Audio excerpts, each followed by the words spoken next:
Alhamdulillah, alhamdulillahilladzi hadana lihadza wa ma kunna linahtadiya laula an hadanallah. Laqad ja'at rasul rabbina bil haqq wa nudu an tilkumul jannatu urithumuha bima kuntum ta'malun. Segala puji bagi Allah Rabb semesta alam yang kepadanya kita semua memujinya, yang kepadanya pula kita semua memohon ampunannya, serta kepadanya pula kita semua meminta perlindungan dari keburukan amalan-amalan kita, dan kita berlindung kepada Allah dari kejahatan jiwa-jiwa kita. Salawat serta salam semoga senantiasa terlimpah curahkan kepada junjungan kita, suri tauladan kita, kekasih kita yaitu Nabi Muhammad sallallahu alaihi wasallam. Demikian juga kepada para keluarganya, para sahabatnya, serta umatnya yang senantiasa istiqomah hingga hari kiamat kelak. Bapak, Ibu yang semoga dimuliakan oleh Allah Tabaraka wa Ta'ala, alhamdulillah pada malam ini kita dapat duduk bersama di dalam rangka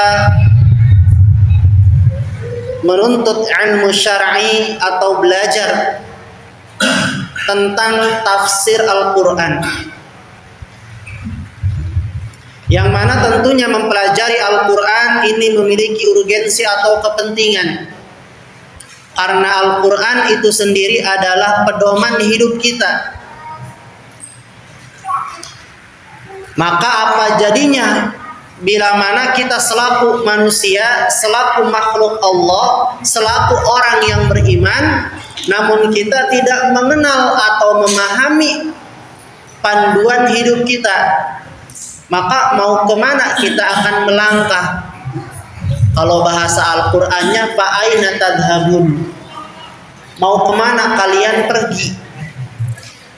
Setelah datang firman Allah, setelah diutus para rasulnya, diterangkan aturan-aturannya, dijelaskan syariat-syariatnya, namun kita masih saja membangkang, kita masih saja enggan dan tidak mau membaca Al-Quran. Maka kata Allah, fa aina tadhhabun, kalau gitu kalian mau pergi kemana?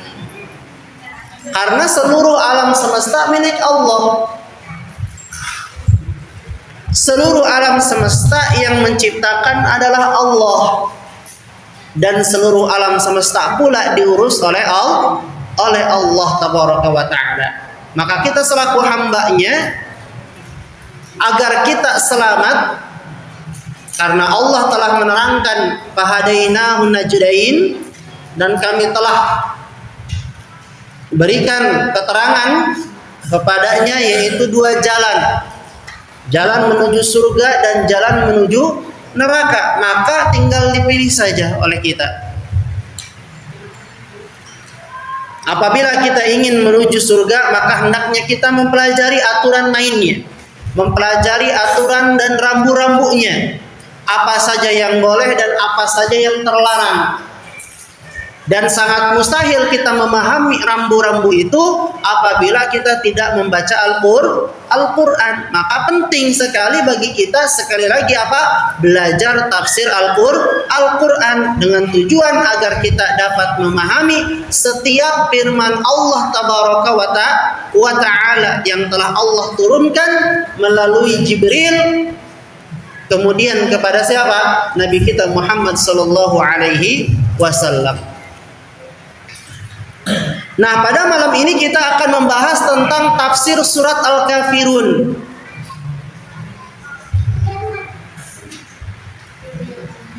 Yang mana surat Al-Kafirun ini merupakan surat Makkiyah. yaitu surat yang diturunkan pra-hijrah atau sebelum Rasulullah Sallallahu Alaihi Wasallam Nabi kita hijrah ke mana? Ke Madinah. Maka setiap ayat Al-Quran yang diturunkan sebelum Rasulullah hijrah ke Madinah namanya surat Makkiyah. Nah, surat Al-Kafirun ini adalah surat Makkiyah. Selain itu juga surat Makkiyah ini dia memiliki topik pembahasan yang berkaitan dengan apa? At-Tauhid, yaitu keyakinan-keyakinan. Maka apabila kita melihat Bapak Ibu sekalian 13 tahun lamanya Rasulullah Sallallahu Alaihi Wasallam ketika dimulai dari mendeklarasikan bahwa dirinya adalah seorang nabi, bahwa dirinya adalah seorang rasul, maka beliau apa yang dilakukan? Yaitu memupuk dan juga memperkokoh tauhid umat. Jadi dibina dulu tauhidnya, dibina dulu akidahnya, dan itu lama sekali, kurang lebih 13 tahun lamanya. Rasulullah menjelaskan kepada para sahabatnya tentang wajibnya mengesahkan Allah. Rasulullah membentuk karakter para sahabatnya agar menjadi hamba-hamba Allah yang beriman. Maka kita akan mendapati ayat-ayat Makkiyah ini rata-rata membicarakan tentang iman, membicarakan tentang mengesahkan Allah, membicarakan tentang haramnya melakukan kesyirikan, haramnya menyekutukan Allah, dan pembahasan-pembahasan lain yang berkaitan dengan At-Tauhid, yaitu keyakinan. Adapun setelah Rasulullah Sallallahu Alaihi Wasallam hijrah ke Madinah, maka kita mendapati pembahasannya mulai berubah, yaitu berkaitan dengan syariat, berkaitan dengan undang-undang Islam, berkaitan dengan mulai berkaitan dengan thaharah, tata cara bersuci, berkaitan dengan salat, berkaitan dengan puasa, zakat, haji, umrah, bahkan hukum-hukum keluarga pun dibahas di dalam Al-Qur'an. Maka apabila Bapak Ibu sekalian sekarang yang sudah lama menikah namun tidak juga membaca Al-Quran, maka dibangun di atas apa pernikahan kita gitu. Maka apabila kita masih diberi umur, hendaknya kita kembali menatap pernikahan kita di atas Al-Quran dan juga sunnah Nabi Sallallahu Alaihi Wasallam. Agar agar kita memiliki keberkahan dalam keluarga kita. Karena Al-Quran adalah kitabun anzalnahu ilaika mubarakun, kata Allah. Al-Quran adalah kitab yang diturunkan kepadamu, mubarak, yang penuh dengan keberkahan. Maka siapa saja yang dia sudah menikah kemudian menerapkan aturan-aturan syariat dalam pernikahannya, maka niscaya Allah akan berikan keberkahan kepada pernikahan kita. Baik. Nah, kembali kepada pembahasan surat Al-Kafirun, yaitu surat Makkiyah yang akan membahas tentang berkaitan bagaimana mengesahkan Allah Tabaraka wa Ta'ala. Surat ini juga Bapak Ibu sekalian dikenal dengan surat Qul Ya Ayyuhal Kafirun. Jadi selain Al-Kafirun, dikenal juga surat ini dengan Qul Ya Ayyuhal Kafirun. Seperti Al-Ikhlas. Surat Al-Ikhlas dikenal dengan surat Qul Hu, Nah, jadi kalau ada yang bilang Qul Hu itu maksudnya adalah surat Al-Ikhlas, Qul Huwallahu Ahad. Kalau Al-Kafirun dikenal dengan Qul Ya Ayyuhal Kafirun. Namun surat Al-Kafirun juga oleh para ulama ahli tafsir disebut juga sebagai surat Al-Ikhlas. Jadi surat Al-Kafirun disebut juga sebagai surat Al-Ikhlas oleh para ulama. Kenapa surat Al-Kafirun disebut sebagai surat Al-Ikhlas? Karena surat Al-Kafirun dengan surat Al-Ikhlas ini memiliki kesamaan. Sekali lagi, Quran surat Al-Kafirun dengan Al-Ikhlas memiliki kesamaan. Kesamaan dalam hal apa Ustaz? Kesamaan dalam pembahasannya, yaitu membahas tentang apa? Mengesahkan Allah, membahas tentang tauhid dari awal ayat sampai akhir ayat, sama dengan Al-Ikhlas. Itu titik kesamaannya. Tapi ada perbedaannya. Apa perbedaannya? Perbedaannya terletak pada surat Al-Ikhlas, Qul huwallahu ahad, membicarakan tentang konsep ilmu tauhid.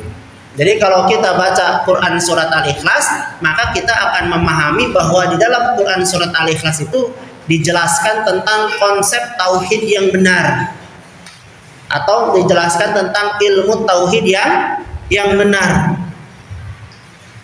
Sedangkan apabila kita membaca surat Al-Kafirun, maka kita akan memahami bahwa surat Al-Kafirun ini adalah apa? Bukan berkaitan tentang ilmu atau teori, tapi berkaitan dengan amal atau praktek.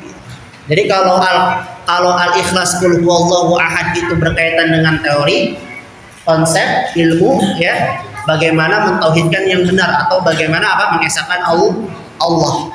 Sedangkan surat Al-Kafirun membicarakan tentang apa? Praktek. Bagaimana seharusnya kita bersikap terhadap apa? Terhadap kesyirikan dan juga para pelaku kesyirikan. Jadi sisi lain ada kesamaan, sama-sama membahas tentang keyakinan, namun di sisi lain ada perbedaan. Perbedaannya tadi apa? Kalau Al-Ikhlas Qul huwallahu ahad membahas tentang apa? Teori, ya. Sedangkan Al-Kafirun membahas tentang apa? Praktek, ya, implementasi daripada teori yang sudah dipelajari pada Al-Ikhlas, seperti itu. Nah, Bapak Ibu sekalian, selain itu juga membicarakan surat Al-Ikhlas ini, maka kita akan mendapati beberapa keutamaan yang disunahkan oleh Nabi kita Muhammad Sallallahu Alaihi Wasallam yang berkaitan dengan surat Al-Kafirun ini. Rasulullah Sallallahu Alaihi Wasallam diterangkan di dalam hadis beliau bahwa apa? Beliau sering membaca surat Al-Kafirun dengan surat Al-Ikhlas pada 2 rakaat qobliyah subuh. Jadi Bapak kalau misalkan bangun sebelum subuh, ya, sholat tahajud dulu. Setelah sholat tahajud mendengar azan subuh, langsung sholat 2 rakaat qobliyah subuh.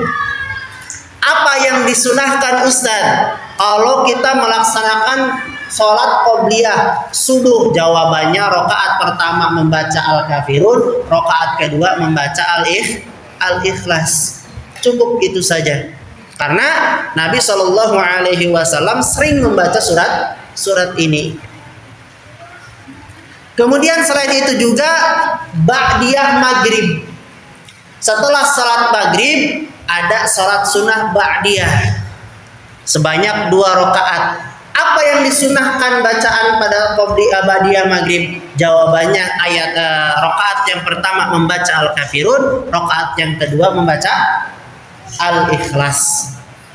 Kemudian selain itu juga surat Al-Kafirun dan Al-Ikhlas juga disunahkan dibaca saat sholat witir. Saat sholat witir. Biasanya kalau witir itu kan berapa rakaat? 3 rakaat.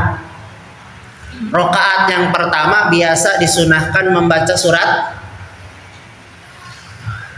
Al-A'la. Nah, ya, jangan sampai lupa. Al-A'la. Rakaat yang kedua disunahkan membaca surat Al-Kafirun, dan rakaat yang ketiga disunahkan membaca surat Al-Ikhlas. Jadi kalau ada imam membaca surat ini saja jangan bosan, karena itu adalah surat yang disunahkan untuk dibaca, seperti itu. Kemudian kapan lagi surat Al-Kafirun dan juga surat Al-Ikhlas disunahkan saat 2 rakaat setelah tawaf. Jadi kalau Bapak Ibu pergi ke ke Makkah dalam rangka melaksanakan manasik umroh ataupun haji, maka setelah tawaf disunahkan sholat sunnah 2 rakaat. Apa yang dibaca? Yang dibaca Al-Kafirun dan juga Al-Ikhlas. Ya, baik. Kemudian Bapak Ibu sekalian, kita lanjutkan.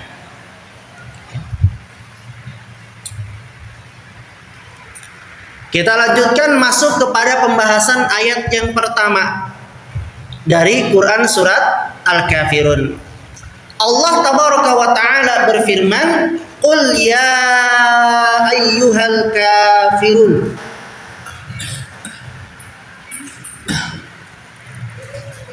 Katakanlah, hei orang-orang kafir.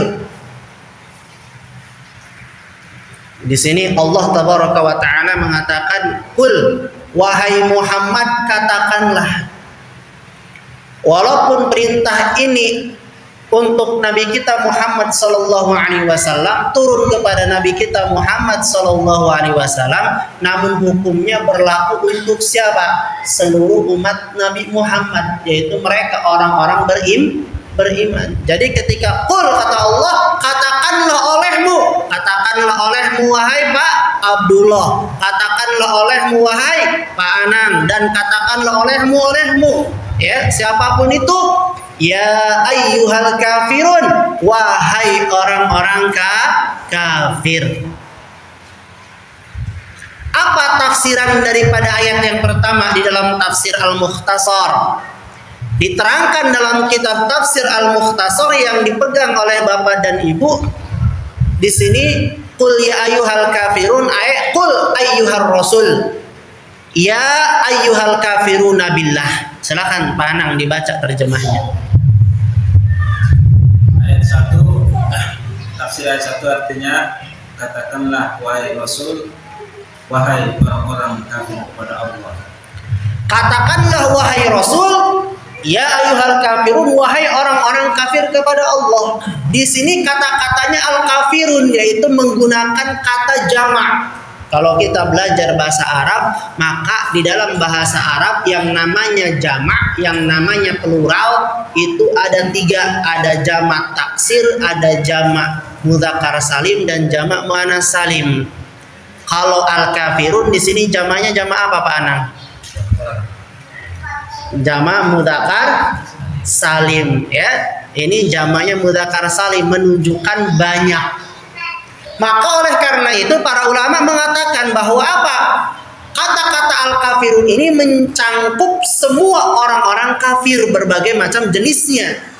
Baik itu Yahudi, Nasrani, Katolik, Protestan, Buddha dan lain sebagainya masuk ke dalam ayat ini. Ya. Jadi al-kafirun sekali lagi ini mencangkup seluruh macam-macam orang kafir. Ya, masuk ke dalam seruan ini. Ya ayyuhal kafir. Dan ini adalah apa? Kata-kata kafir ini merupakan istilah agama kita untuk memanggil atau menyeru orang-orang yang tidak beriman kepada Allah. Jadi orang-orang yang tidak beriman kepada Allah namanya kafir. Kalau kita mau menggunakan bahasa Quran. Tapi kalau dalam bahasa sehari-hari kita di Indonesia sebutannya bukan kafir, apa? Non-muslim, ya, non-muslim. Boleh nggak mengucapkan non-muslim? Jawabannya ya boleh-boleh saja. Apabila dipandang mengucapkan non-muslim ini lebih menenteramkan hati orang-orang kafir, sehingga mereka akhirnya lebih luluh dan lebih tertarik kepada agama kita. Asalnya kafir, kita nyebutnya mereka apa? Kafir. Namun dengan seiringnya waktu ada istilah yang dimunculkan yaitu non-muslim. Maka Bapak Ibu boleh ketika ada orang kafir nyebut wahai kafir, boleh. Wahai non-muslim juga kita boleh. Namun kembali lagi, kita dakwah itu adalah untuk menyeru, mengajak orang yang tidak beriman kepada Allah agar beriman kepada Allah. Maka dakwahlah dengan hikmah. Maka pilihlah apa? Kata-kata yang lebih diterima oleh mereka seperti itu. Ya.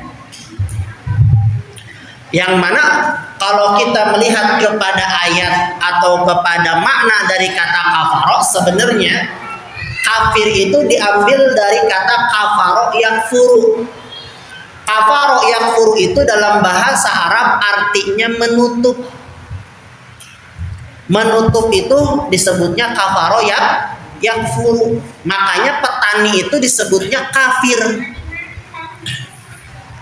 Tapi jangan dibilang ke petani kafir, kesinggung nantinya, karena dia nggak belajar bahasa Arab kan gitu. Ya. Kenapa petani dalam bahasa Arab disebut juga kafir? Karena tugas petani adalah apa? Tukang nutupin biji-bijian sama tanah, benar nggak? Jadi kalau ada biji-bijian tutup, ya biji-bijian tutup.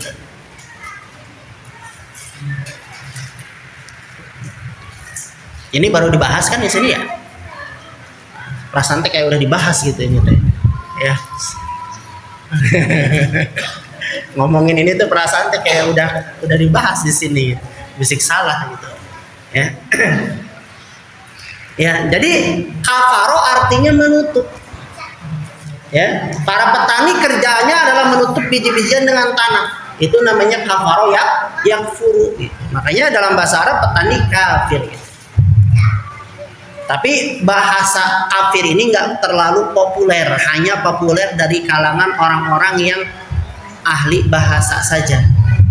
Namun kata petani dalam bahasa Arab ini lebih sering disebut sebagai apa? Fallah. Ya, fallah.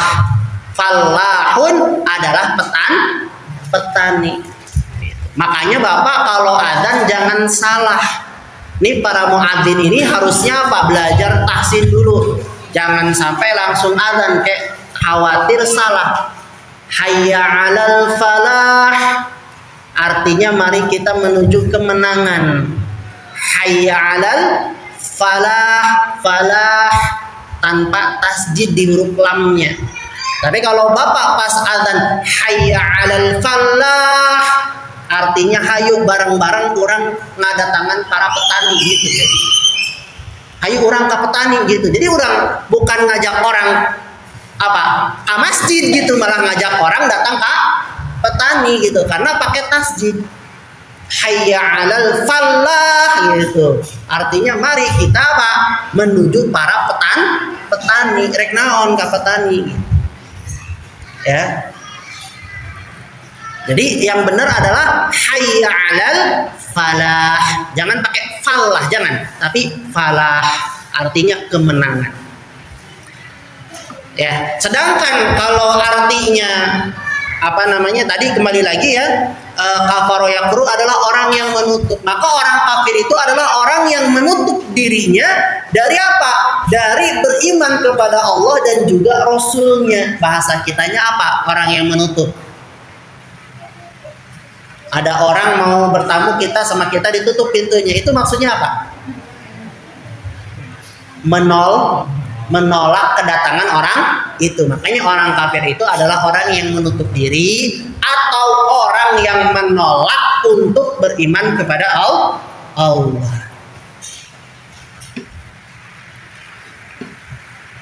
Jadi panggilan kita Islam kepada orang kafir, walaupun kata-katanya kafir, ini maknanya tidak meremehkan mereka, tidak menghinakan mereka gitu.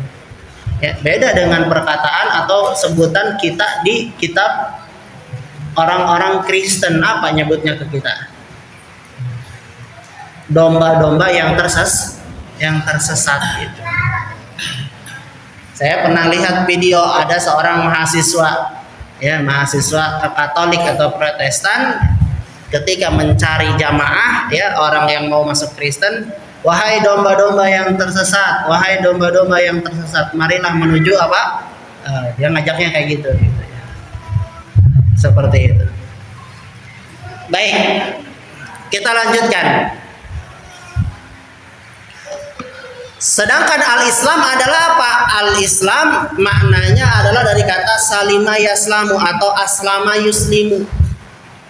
ya, yang artinya berserah diri atau selamat. Maka kalau non muslim itu bisa jadi artinya non muslim orang yang tidak tunduk, yang tidak patuh, berarti orang yang memberontak. Atau non muslim artinya bisa diartikan orang yang tidak selamat. Ya. Baik, kita masuk kepada ayat yang kedua. Nah, di dalam ayat yang kedua Allah Tabaraka wa Ta'ala berfirman, la a'budu ma ta'budun. Aku tidak akan menyembah apa yang kamu sembah. Silakan dibaca Pak Anang tafsirannya. Tafsiran kedua artinya, aku tidak akan menyembah berhala-berhala yang kalian sembah, baik saat ini maupun di masa mendatang. Baik, kemudian ayat yang ketiga Allah Tabaraka wa Ta'ala berfirman, wala antum abiduna ma a'bud, dan kamu bukan penyembah Tuhan yang aku sembah. Silakan dibaca tafsirnya. Tafsiran yang ketiga artinya, kalian pun tidak menyembah apa yang aku sembah, yaitu Allah semata. Pada ayat yang keempat, wala ana abidum ma'abattum, dan aku tidak pernah menyembah apa yang kamu sembah. Silakan dibaca tafsirnya.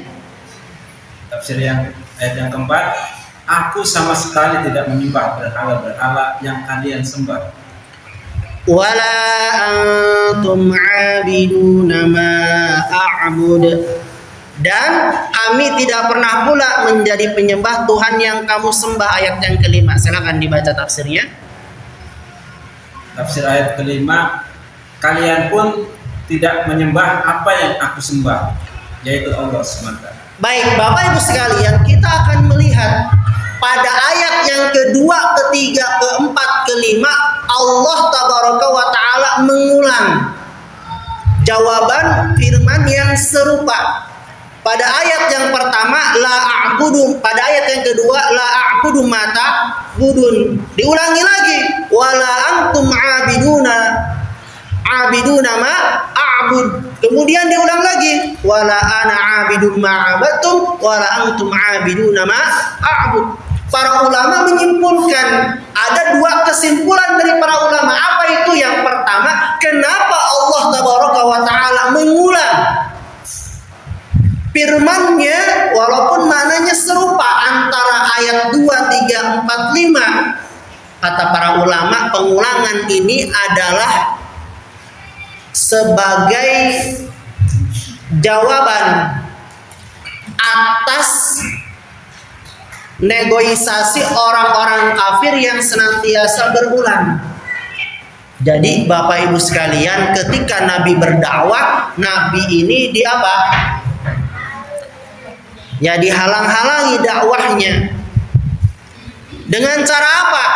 Dengan cara kekerasan, dengan cara hinaan, dengan cara makian. Namun apa? Nabi Shallallahu Alaihi Wasallam tetap berdiri kokoh di atas akidah yang benar. Nabi kita senantiasa kokoh berdiri mendakwahkan risalah yang telah Allah Tabaraka wa Ta'ala amanahkan kepadanya untuk senantiasa disampaikan kepada umat manusia. Dan orang-orang kafir pada saat itu bingung. Kenapa? Karena Nabi kita sangat kokoh kuat dengan berbagai macam cobaan, ujian.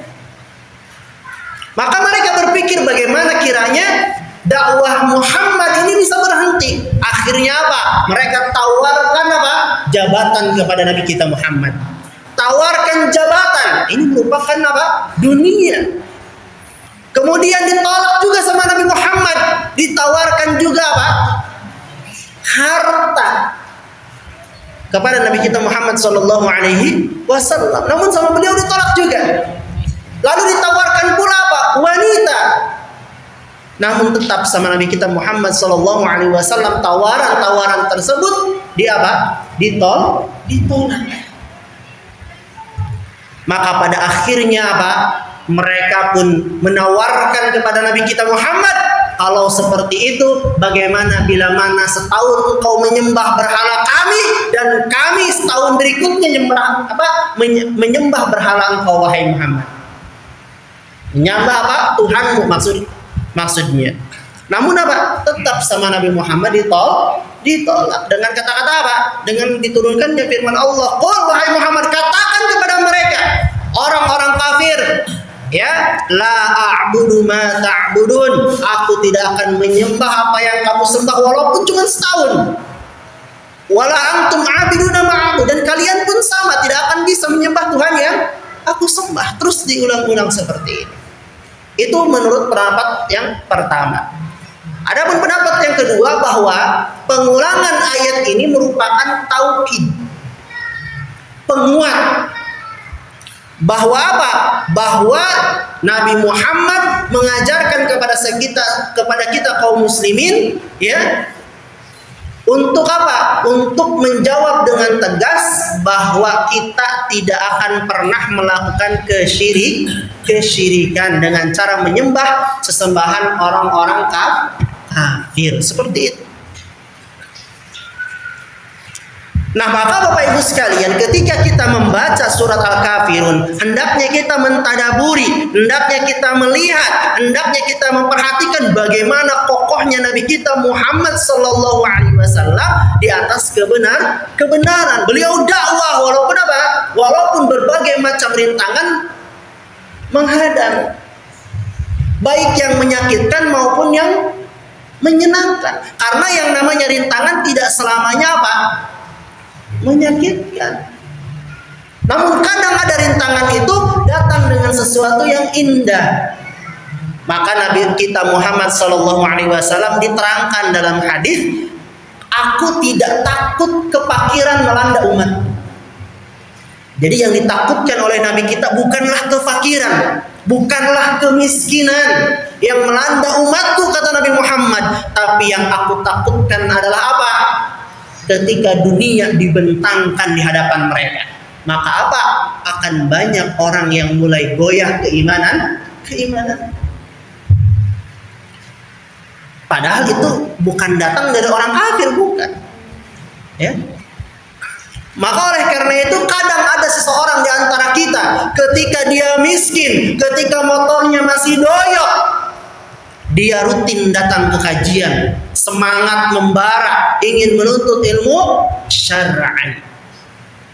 Namun tak kalah Allah uji dia dengan kemewahan, uji dia dengan kekayaan, ganti motor Supra yang sudah doyok dengan motor Beat atau Vario yang masih bagus, dia mulai jauh dari apa? Dari majlis ilmu.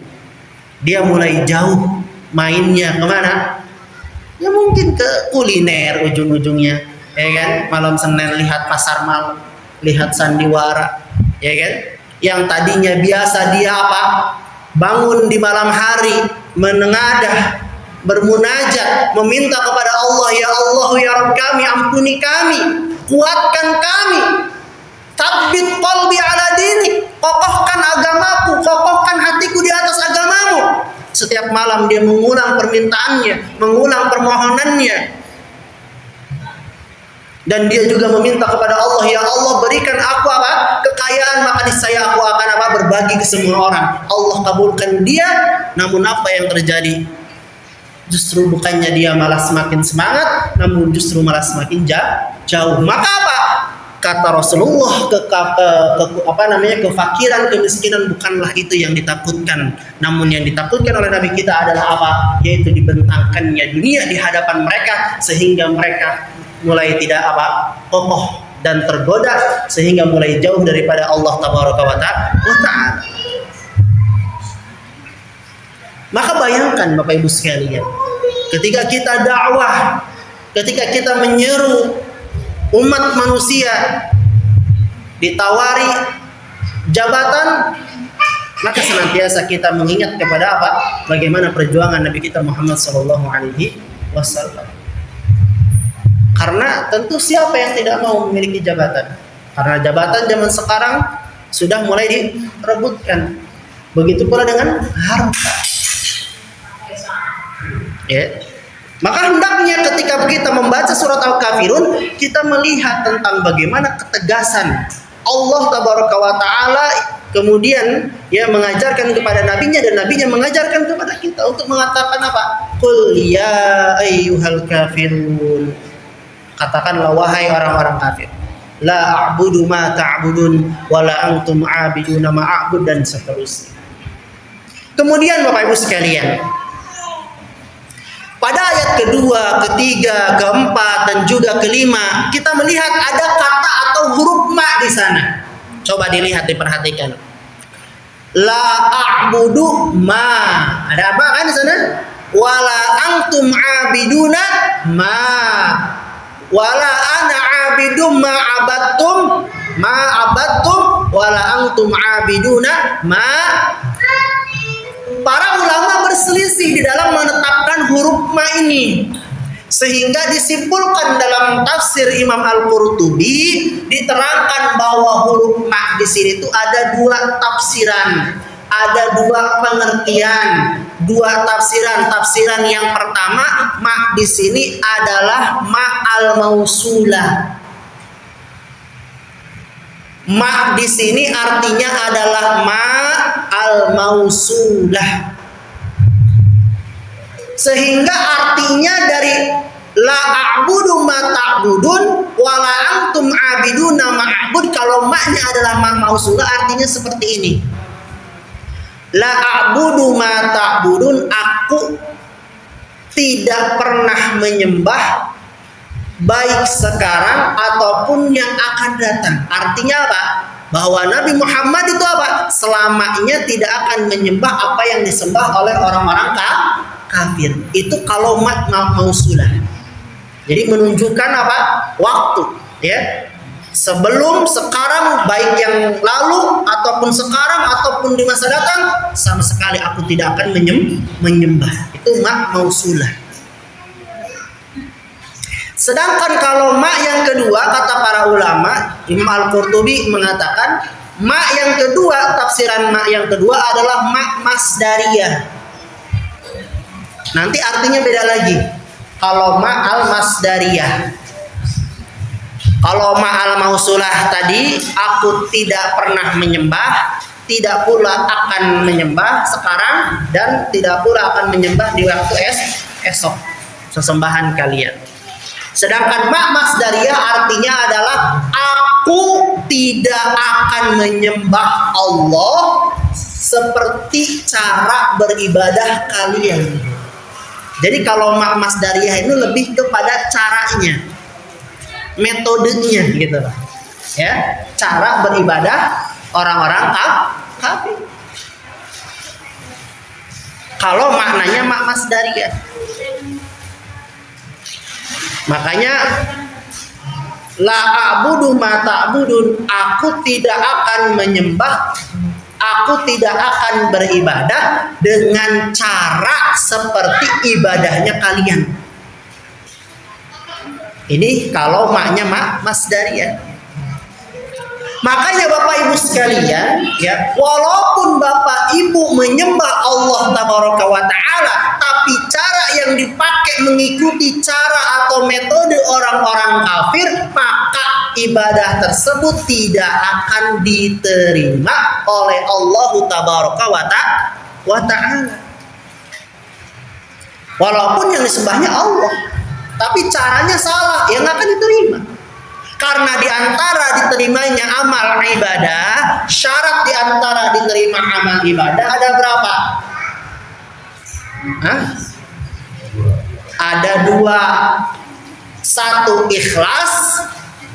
Ikhlas, kita kalau ingin diterima amal ibadah kita, ikutin caranya sesuai dengan apa yang diajarkan oleh siapa? Nabi kita Muhammad sallallahu alaihi wasallam. Bagaimana Nabi kita mengajarkan kita menyembah Allah? Jawabannya satu, ikhlas. Kalau kita mau beribadah maka ikhlas ibadahnya. Tidak ada unsur kesyirikan, tidak ada unsur kekufuran, tidak ada riya, tidak ada sum'ah di dalamnya.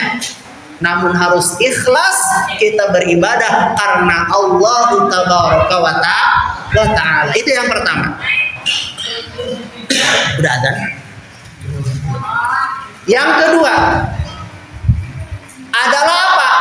Syarat diterimanya ibadah kita yang kedua adalah mutaba'atur rasul, ittiba atau mengikuti petunjuk Nabi.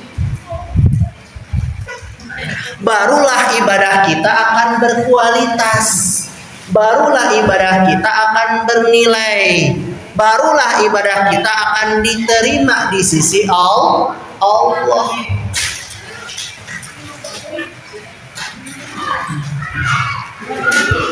Pernikahan ibadah bukan? Ibadah. Kalau pernikahan adalah ibadah, maka apa? Harus terpenuhi di dalamnya dua syarat tadi. Ikhlas karena Allah di dalam menjalin hubungan pernikahan ini. Yang keduanya apa? Harus kita menerapkan petunjuk Nabi di dalam pernikahan. Jangan sampai konsep pernikahan yang kita bawa adalah konsep orang-orang kafir. Kalau konsep orang kafir yang kita masukkan, konsep orang kafir yang kita bawa ke dalam pernikahan kita, ya nanti akan apa? Akan adanya kerusakan dalam pernikahan kita. Tidak ada keberkahan nanti. Ya. Seperti itu. Maka hendaknya kita kembali bagi yang sudah menikah lama, ya, untuk apa? Menata ulang kembali, ya, membaca, ya, aturan-aturan, membaca petunjuk Nabi dalam pernikahan dan lain sebagainya. Suami hendaknya dia membaca bagaimana kewajiban-kewajiban suami. Istri pun demikian, sehingga seluruh hak suami istri terpenuhi. Karena semakin seseorang lelaki semakin paham, semakin ngerti ilmu agama, semakin apa? Semakin menjadi laki-laki yang penuh cinta, Bapak Ibu sekalian. Seperti Nabi kita Muhammad sallallahu alaihi wasallam. Nah, maka ketika ma'al masdariyah tadi metodenya, ya. Jadi Nabi Muhammad tidak akan beribadah sesuai dengan ibadah siapa? Orang-orang kafir. Yang disembahnya Allah, Ustaz. Naam. Walaupun yang Anda sembah Allah, tapi caranya tidak sesuai dengan cara metode yang dibawa oleh Nabi kita, ya tetap akan tertolak. Karena Nabi telah mengatakan man ahdatsa fi amrina hadza ma laysa minhu fahuwa tertolak. Di dalam ayat Al-Qur'an ketika orang-orang kafir mereka membuat berhala. Ketika ditanya, ngapain ente belajar atau ngapain antum menyembah berhala? Apa jawaban mereka? Liuqarribuna ilallah. Kami itu sebenarnya nyembahnya Allah, cuman melalui perantara berhala orang soleh. Untuk apa? Semakin mendekatkan diri kita kepada Allah. Namun apa? Tetap dibantah, tetap tertolak. Karena metodenya salah, cara beragamanya salah. Maka apa konsekuensi kita apabila kita menyelisihi metode beribadah Rasulullah Shallallahu Alaihi Wasallam? Maka di dalam Al-Quran surat An-Nisa ayat 115 Allah Tabaraka wa Ta'ala berfirman, wa may yushaqiqir rasula min ba'di ma tabayyana lahul huda.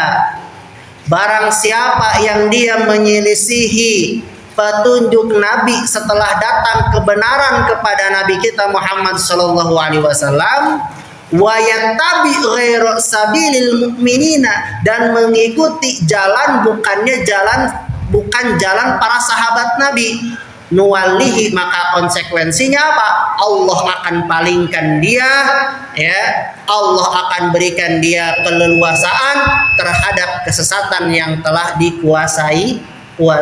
Ini konsekuensi. Dampak buruk dari apa? Beribadah tidak sesuai dengan tata cara Nabi.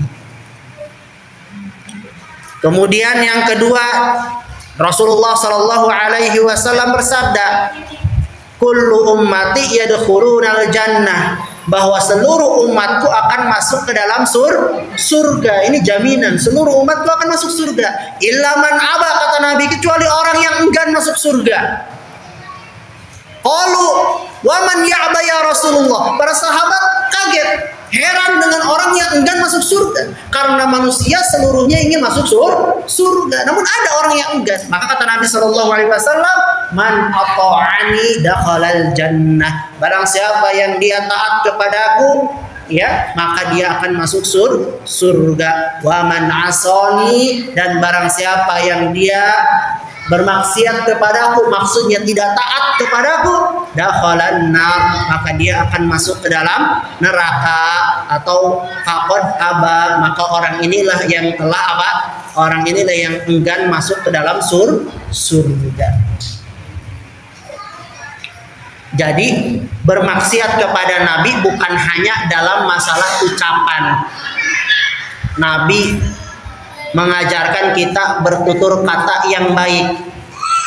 Ketika kita bertutur kata tidak baik, ya, maka itu adalah masuk ke dalam kategori bermaksiat kepada Nabi. Bukan hanya sebatas itu, tapi bermaksiat kepada Nabi itu masuk juga dalam hal apa? Beribadah tidak sesuai dengan cara metode yang diajarkan oleh Nabi. Itu juga termasuk kemaksiatan. Jadi maksiat itu lebih umum. Segala sesuatu yang dia menyimpang, maka namanya maksiat. Ya. Jadi maksiat bukan hanya sebatas melihat wanita, maksiat bukan hanya sebatas membuka aurat, ya. Namun umum sifatnya. Udah. Baik, azan dulu sebentar ya. Baik, kita lanjutkan Bapak Ibu sekalian.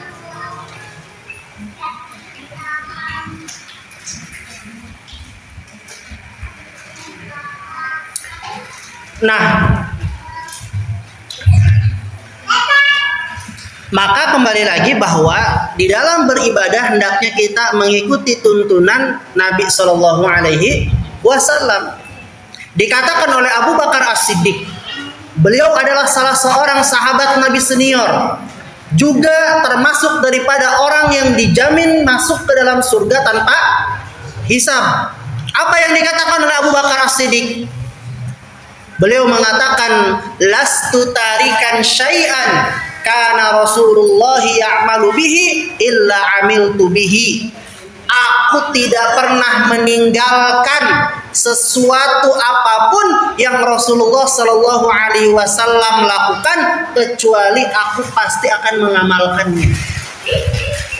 Jadi Abu Bakar tidak pernah melakukan sesuatu yang meninggalkan sesuatu yang pernah dilakukan oleh Rasulullah. Tapi beliau akan berusaha untuk apa? Untuk mengikuti Rasulullah. Apa kata Abu Bakar? Fa inni aksha, karena aku takut, kata Abu Bakar. In taraktu syai'an min amrihi, jika aku meninggalkan satu saja perkara yang telah diamalkan oleh Rasulullah, an azigha, aku akan menyimpang dari jalan Nabi kita Muhammad sallallahu alaihi wasallam. Padahal Abu Bakar adalah siapa? Sahabat Nabi senior yang dijamin masuk ke dalam surga. Namun beliau tetap khawatir akan dirinya apa? Menyimpang. Maka beliau senantiasa berusaha. Berusaha apa? Berusaha mengamalkan apa yang diamalkan oleh Nabi kita Muhammad sallallahu alaihi wasallam. Maka demikian dengan kita. Kita hendaknya membangun apa? Amalan kita di atas hadis Nabi sallallahu alaihi wasallam. Biar apa? Biar tentram, biar adem. Baca Sahih Bukhari, baca Sahih Muslim, baca Sunan Abu Dawud, At-Tirmidzi dan lain sebagainya. Kalau nggak bisa bahasa Arabnya, tinggal beli buku bahasa Indonesianya atau terjemahannya. Amalan-amalan yang dikerjakan oleh Nabi, mulai dari bangun tidur sampai tidur lagi. Itu banyak sekali amalan. Termasuk amalan yang sering ditinggalkan oleh kita adalah apa? Kalau bangun subuh, bangun malam, biasa Nabi itu apa? Ya, pergi keluar menatap langit. Itu salah satu sunnah yang sering dilakukan oleh Nabi kita ketika apa? Bangun ya di pagi hari atau di waktu fajar mau sholat subuh. Maka dia apa? Menatap langit sambil membaca ayat yang berkaitan dengan langit ataupun bintang-bintang. Kalau kita tunduk aja dari rumah sampai masjid ya gitu, yes, ya, sekali tatap langit, ya, puji Allah, ya. Kemudian apa lagi? Nah, pernah suatu saat, ya, ada salah seorang yang dia sholat. Ada salah seorang sholat, cuman sholatnya ini beda, Bapak Ibu sekalian. Di mana diceritakan ada Sa'id bin Al-Musayyab rahimahullah, seorang tabi'in, dia pernah melihat seseorang sholat 2 rakaat setelah terbitnya fajar. Ada 2 rakaat setelah dia melaksanakan sholat 2 rakaat setelah matahari terbit. Kemudian apa? Dia memperbanyak ruku dan sujudnya. Jadi rukunya itu bukan sekali tapi diulang-ulang. Sujudnya pun sama, diulang-ulang. Ini kata Sa'id bin Al-Musayyab, bingung ini. Ini orang kenapa rukunya kok banyak, sujudnya juga banyak kan gitu. Kemudian apa? Ditegurlah oleh Sa'id bin Al-Musayyab nih orang, ya. Hei, kenapa ente sholatnya kayak gini? Ya. Kemudian dia bilang, ya Aba Muhammad, wahai Aba Muhammad, kepada Sa'id bin Al-Musayyab, ayu'adzibuni Allahu bis shalah? Apakah Allah akan mengazab aku karena aku telah melaksanakan sholat? Kemudian dengan cerdasnya beliau mengatakan apa? La, Allah nggak akan azab antum karena sholat antum, enggak. Walakin akan tetapi yu'adzibuka ala khilafis sunnah. Namun Allah akan azab engkau karena sebab engkau telah menyelisihi sunnah. Ya, ini jawaban cerdas dari siapa? Dari Sa'id bin Al-Musayyab. Jadi ketika ada orang yang dia beribadah kepada Allah, sholat gerakannya sama, tapi ada cara yang berbeda, cara yang keluar dari sunnah, maka katakan, ya, laqad khalaftas sunnah, kamu telah menyelisihi sunnah Rasulullah sallallahu alaihi wasallam. Maka apa yang harus dikhawatirkan oleh kita saat kita menyelisihi sunnah Nabi, saat kita beribadah tidak sesuai dengan cara Nabi Shallallahu Alaihi Wasallam? Bapak Ibu baca Quran surat An-Nur ayat ke-63. Allah Tabaraka wa Ta'ala berfirman, yang mana ini merupakan bentuk teguran Allah serta peringatan Allah kepada orang-orang yang menyelisihi Rasulullah Sallallahu Alaihi Wasallam. Apa Allah berfirman? Falyahdharil ladzina yukhalifuna an amri. Hendaknya orang yang menyelisihi sunnah Nabi Sallallahu Alaihi Wasallam, hendaknya orang-orang yang menyelisihi Nabi Muhammad Sallallahu Alaihi Wasallam untuk hati-hati. Kenapa? Antusibahum fitnah, mereka pasti akan ditimpa fitnah, mereka pasti akan ditimpa ujian.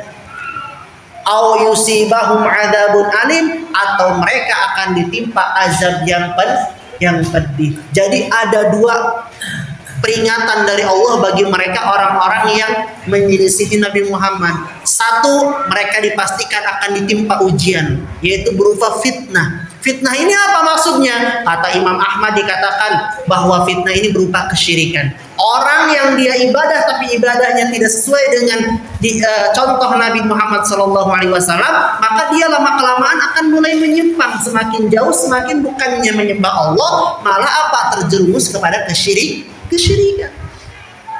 Atau dia menyembah Allah tapi tidak sesuai dengan cara Nabi, maka dengan seiringnya waktu dia anggap dia berada di atas sunnah, namun justru malah menyimpang dan malah apa?